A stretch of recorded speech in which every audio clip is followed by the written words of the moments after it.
I really want to encourage you, before we begin our lesson tonight, to get one of the evangelism worksheets, fill it out, and get it back to Phil Glover. There is something that every one of us can do. It doesn't just have to be writing cards and calling people and doing door knocking. There's all sorts of things that are going to be done in this change that we're going to make at East Hill, and I hope you'll be a part of it. We've got some good things coming up. We've got a door knocking plan coming up. We've got some other things planned coming up, and I want you to be a part of that. There's a lot that you can do. So go back there tonight, get one of those, fill it out, and make Phil wait on you till you give it back to him, and that'd be good.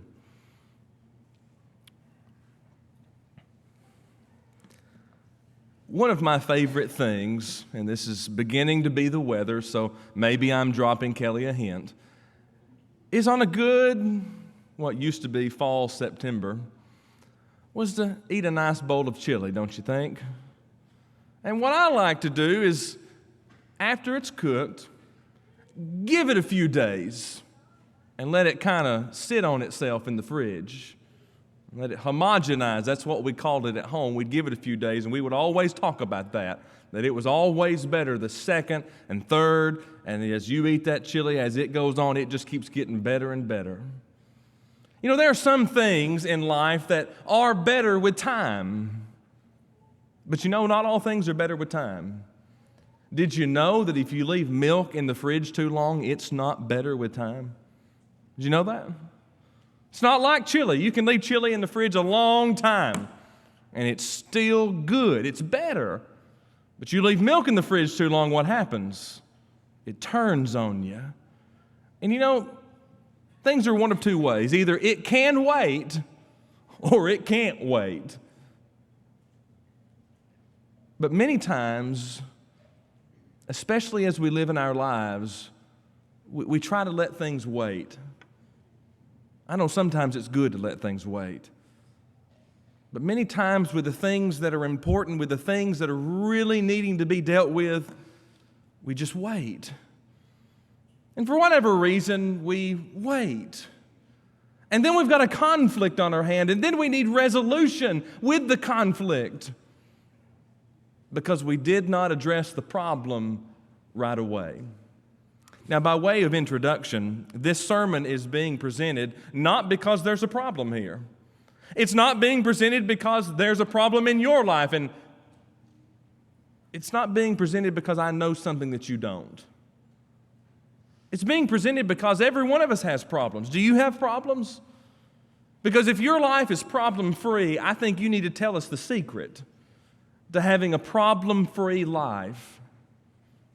You know, as you think about conflict resolution, several passages come to my mind, and the one that comes to my mind the most comes out of Matthew chapter 18, where it talks about if your brother and you have an issue, that you should deal with that issue. And if you turn there with me, I want you to notice a few things and the idea of what we're introducing tonight. But in Matthew chapter 18, you get down to verse 15, and it reads this way: "Moreover, if thy brother shall trespass against thee," let's just read it the way we're talking tonight. If you have a problem, or if somebody has a problem with you, you know, it's bound to be in this life that we have problems. We might as well admit that. But Matthew 18, 15 through 20 is almost the poster child, per se, of how to deal with your problems. It's very simple of how it deals with it, and these are spiritual problems, sin problems, Christian to Christian. In verse 15, you go to your brother and you talk to him alone, and if he hears you, you've gained your brother. That's what the text says at the end of that verse. Thou hast gained thy brother. But if he doesn't hear you, that's verse 16, it comes on. He says, you're going that every word may be established, to present the seriousness of what's going on and to present the case of someone who has trespassed against another.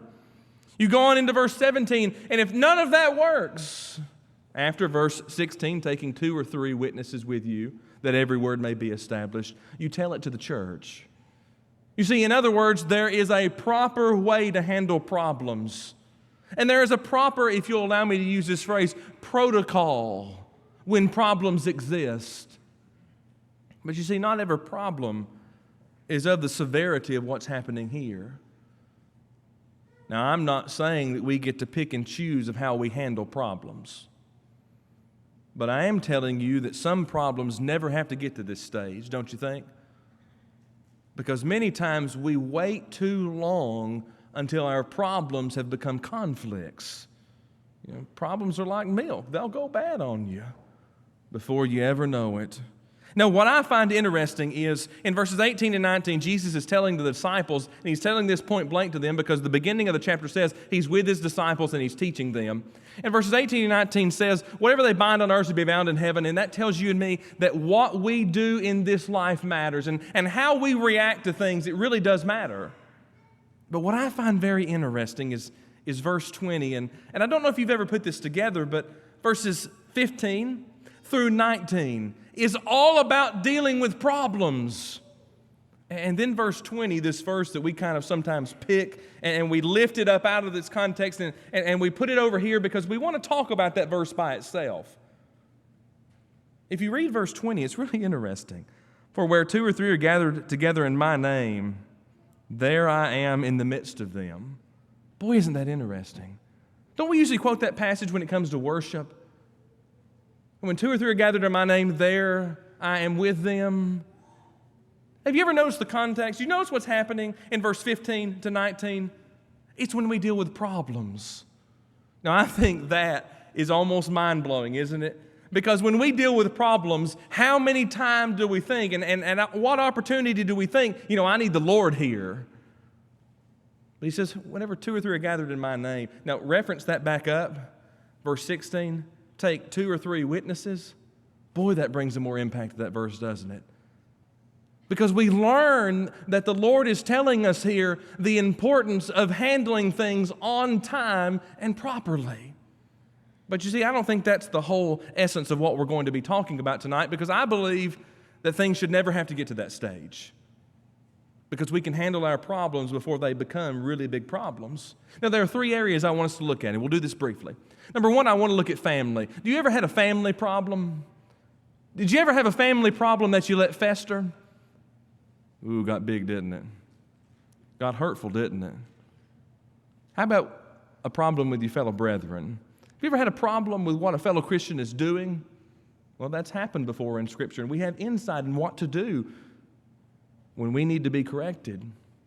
And then I've created another category for us to look at tonight, for others. There's another area I want us to see of which will help us looking at how to deal with problems in our lives. But to do this, go with me to Luke 15. Let's start off in looking at family. Now, Luke 15 is probably a section we look at quite often because you go into Luke 15 and you have all of these things that are very important. Really, verses 1 through 10 are dealing with things that were lost, and then they were found. And he makes that more profound as you start in verse 11 and go down to verse 32, because we start talking about the prodigal son. And usually what we do with the prodigal son is we look at the son, the prodigal son, and we don't look at the father, and we don't look at the other son, of which is going to be revealed to us just a moment ago. You heard it in the scripture reading. Why have you not given me the fatted calf, that I may make merry with my friends? You see, there was a problem. And there's something I want you to see about this problem that takes place. First, I want you to see verse 11. I want you to see the home of which we're talking about. A certain man had 2 sons. This is real easy for you and me. We have a certain man, and that certain man had 2 sons. And like as normal brother and maybe brother and sister relationships, at a certain point in time, these 2 are going to be at odds. Now, I'm not saying that it's just always okay for families to have problems, but we have to recognize something. This certain man had 2 sons, and those 2 sons are going to have a problem. So you see the household of which this man is bringing up his family. I want to add to verse 11, because you have the waste as you get into verses 12 through 16. The younger son in verse 12 comes and asks the father to give him all of his goods. Now, what I find really impressive is the outlook of the father. Because his son comes and give me all that's mine. And what does he do? He gives it to him. I believe there's a twofold reason behind his father being able to do that. And we have a hard time with this. And I'll go ahead and tell you, I have a hard time with this. I'm raising 2 sons, so this really, to me, it hits home. I feel like a certain man who has two sons, and I want them to do what's right. But this father responds to his son by honoring his request. I believe, number one, he did that because of his character. Look at the character of the father for just a minute with me. We know what's going on. The father evidently is very responsible because he has accumulated wealth. Now, I'm not saying that if you're poor per our standards that you're not responsible. That's not what I'm saying. I'm saying he could manage his household well. I'm saying he could take care of his business well, and that had done well for him. So number one, we learn his responsibility. Number two, we learn his level-headedness in how he deals with his son. The older son of which is upset with the younger son. He says, "You've always been with me," and we read just a moment ago. See the calmness in how he deals with that. But I want you to see in this, and we'll talk about this in a minute, he saw a problem and he dealt with it.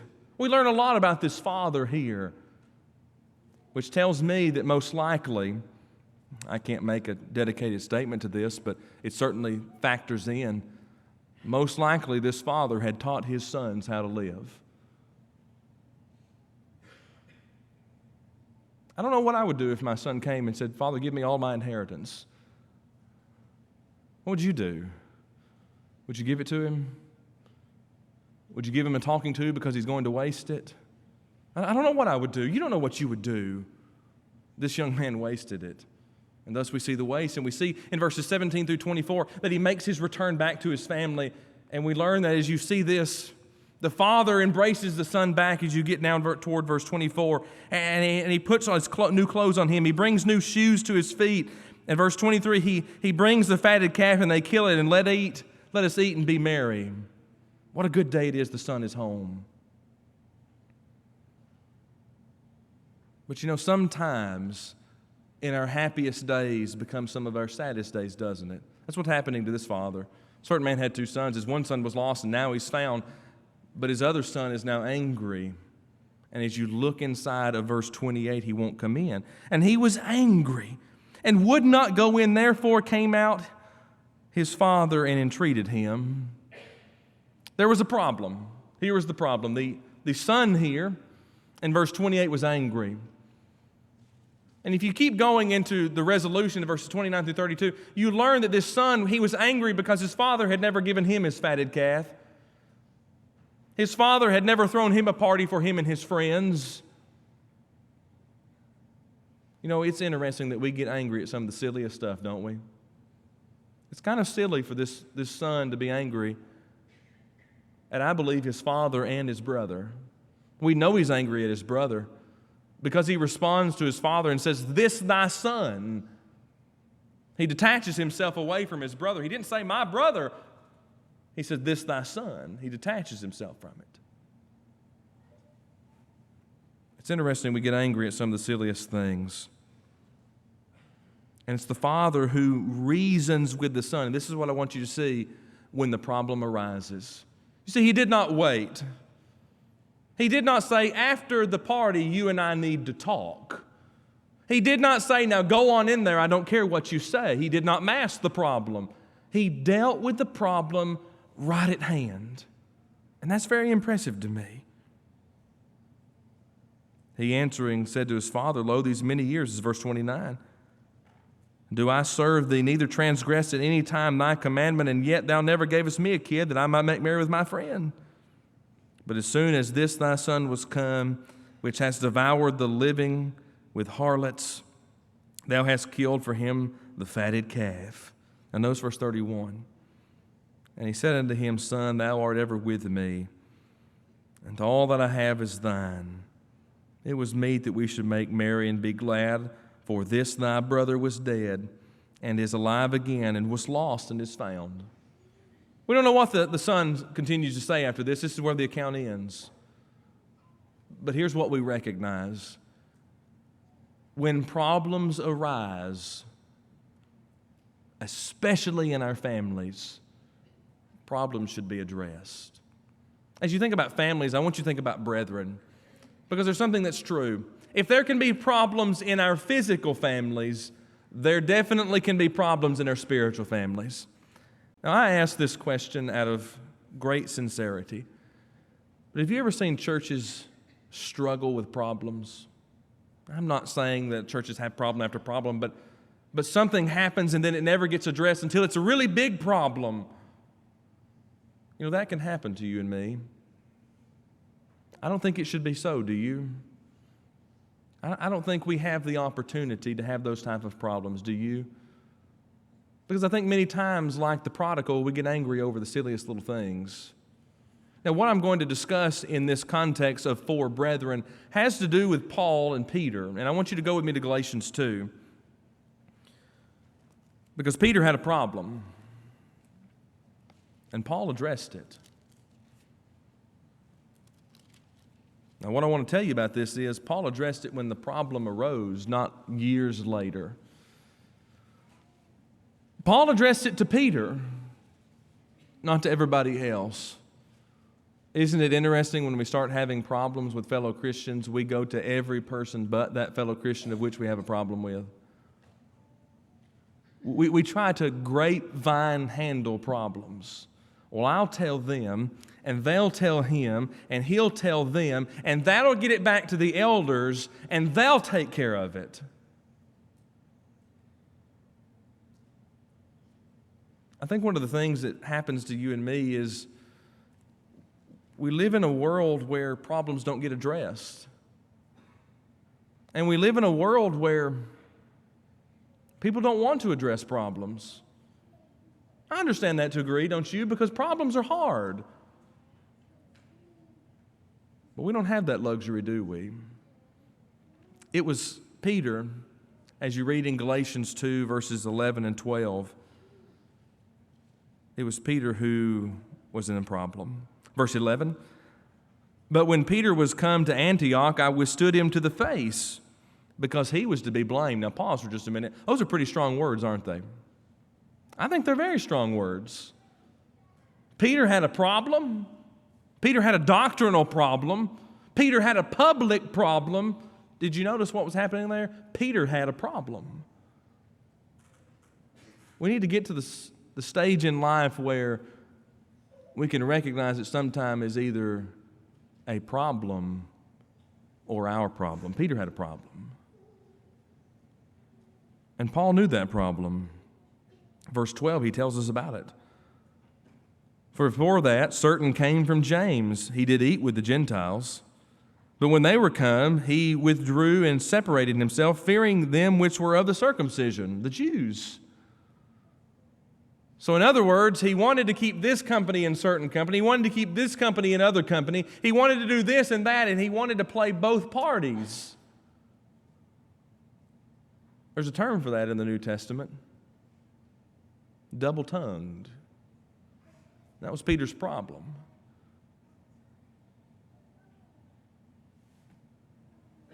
And Paul knew it. What could Paul have done about this problem? Now, if we look at it in the way we might handle it, Paul could have just went ahead and told everybody. Paul could have only told Peter's friends.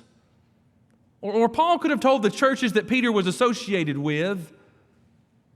Or Paul could have went and talked to him to his face. And that's what you have happening in verses 11 and 12. I withstood him to the face because he was to be blamed. Now here's what I want you to see. Why did he do this? And when did he do this? When Paul saw the problem, why did he correct it? Because it was a spiritual matter. That's what's happening in verse 13 with the danger, and verses 14 with the resolution that took place. Verse 13, and other Jews dissembled the likewise with him, insomuch that Barnabas was carried away with their dissimulation. Barnabas was caught up in it. So Peter was doing it, and now Barnabas has gotten swept away from it. What's it going to start doing? Problems divide the church and the brotherhood. So Peter headed it off before it became, or Paul headed it off before it became a problem. But what I want you to see is he talked to him face to face, and what he said in verse 14, he said, but I saw that they walked not uprightly according to the truth of the gospel. There's unity found in the gospel as we studied this morning. And the resolution was taking place because Paul addressed the problem. Now, here's something I feel compelled to say at this moment. I don't think there's a problem going on at East Hill. I hope you don't think there's a problem going on here. But what if there was? What would we do? Would we sit in silence? That's one option, isn't it? Would we talk about it when nobody else was listening? Or would we just deal with the problem? Paul dealt with the problem because it had to do with his brethren. Now, what do we do when it has to do with others? And I hope you're starting to see the theme. When a problem arises, we deal with it. When a problem arises, we deal with it. Well, let me help you with point number 3. When a problem arises, we need to deal with it. I want you to go to the book of Philemon. I know it says Philippians on the PowerPoint. And I told my brain I would not allow that to happen. I want you to go with me to Philemon. That's where we're going to be, not Philippians. And I want you to look at Paul. And I want you to see a family here. It's the setting in verses 1 and 2. Paul writes and begins in verse 1, Paul, a prisoner of Jesus Christ, and Timothy, our brother, and to Philemon, our dearly beloved and fellow laborer, and to our beloved Apphia and Archippus, our fellow soldier, and to the church in thy house. Here's the setting.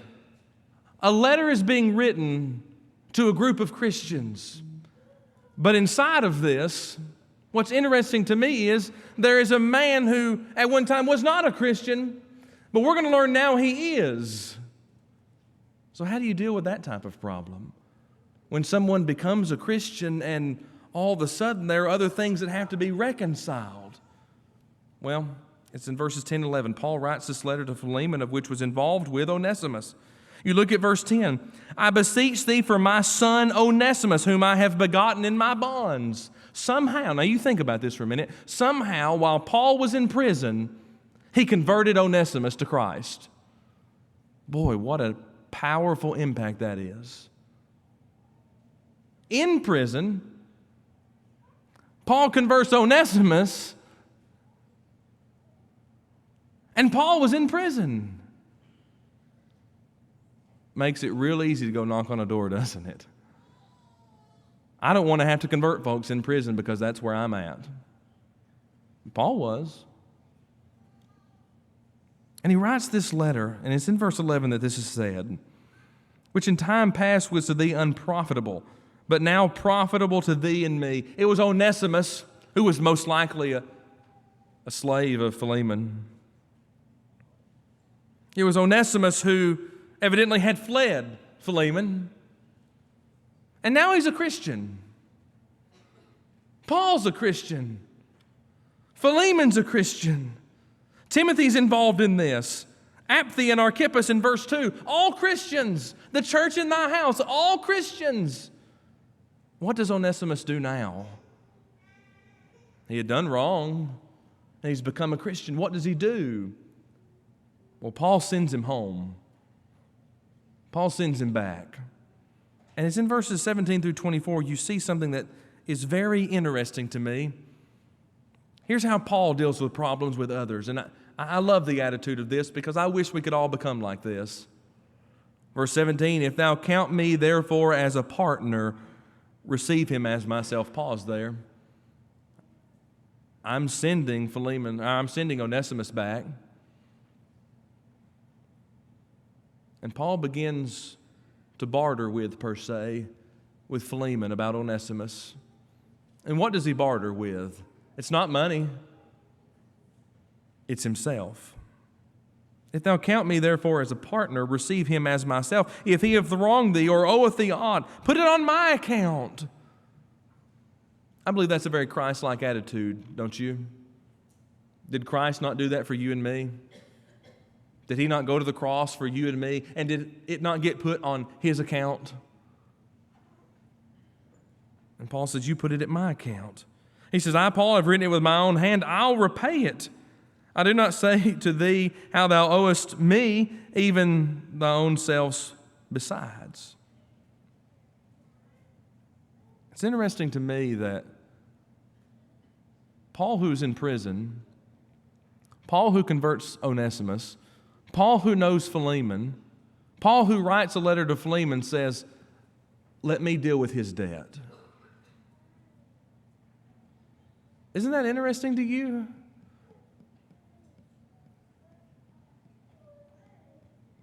Would you be willing to take on someone else's debt?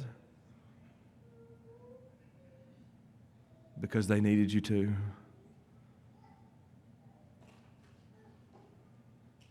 That's a tough answer. Paul did. And as far as we know, Onesimus was received home. And we know as you finish out the letter that Paul says he wants to come and be with Philemon and be with Onesimus again. But here's what you see. Paul saw a problem. And all of these people were involved in it. And Paul dealt with it before it really became a conflict that needed resolution. Now, we've said those three things, so I can say this. When problems arise in life, the best time to deal with them is immediately. All three occasions, did you notice this? The prodigal son, the father, he dealt with the problem. Paul and Peter, as soon as the problem arose, he dealt with the problem. Paul and Philemon, as soon as he saw the problem, and matter of fact, you could almost say that part of this was Paul's fault. Not the problem, but the unfolding of the problem, wasn't it? He converted Onesimus, and some of these things were put into stage because of what Paul has done. So he didn't say, this was not my fault. He says, let me take the debt. And he handled the problem immediately. I think we're good sometimes at letting our problems become stale milk. We've got it in the fridge and we think we've got it under control and we just let it go until it's something that we cannot fix very easily. One of the greatest problems that you and I have is the problem of sin.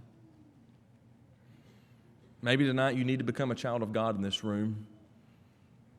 Romans 10:17 says, so then faith cometh by hearing, and hearing by the word of God. If you're willing to hear God's word, the problem of sin in your life can be eliminated. That's what salvation does for you and me. It removes the debt and the guilt of sin. Probably it's the best conflict resolution, isn't it? I think Jesus is the best at pointing out how to deal with a problem. The problem of sin was carefully and methodically taken care of, wasn't it? Maybe you have a problem with sin tonight. Maybe you need to become a child of God. The waters of baptism are ready if you're willing to be baptized, immersed into water. You can do that tonight if you need to. Maybe you're a Christian tonight and there's something going on in your life. Maybe you have problems. We all do. Maybe you have something that's bigger than a problem. You've got a conflict and you need to deal with it. We all end up there at some point in time. But maybe you've got a problem with sin tonight. I don't know. I can't answer that for you. All I can do tonight is I can look at my life and I can determine what's going on in my life. And I can look into my family's life and make sure that things are going right there. Maybe you have a big conflict tonight, and maybe it's not with someone in the room. Maybe it's with yourself. Don't let it wait. Matter of fact, we talked about the prodigal tonight. The one thing we did not talk about with concerning the prodigal was the fact that he reasoned with himself when he was feeding those swine that the servants at his father's house had it way better than he did. And he reasoned within himself that he had committed sin before his Father and before the Almighty God of heaven. And maybe that's you tonight. Maybe you recognize that. Well, reason with yourself that there's no time like now to deal with this conflict, to deal with this problem that's before you. You see, all of us have issues that we deal with. All of us have struggles. It's how we respond to those things that truly makes a difference. Nathan's picked out a song for us. Let's sing that song. Let's determine if we need to go into the waters of baptism tonight. Maybe that's you. Don't leave here without doing that. Your soul depends on it. Maybe there's great struggle in your life. Could be because of you, could be because of the surroundings of your life, could be because of a number of issues. If there's a struggle in your life that needs to be corrected, take care of it tonight. Resolve that problem tonight. Remove that conflict out of your life tonight, because you can do that. All of us can. Let's stand and sing and respond accordingly.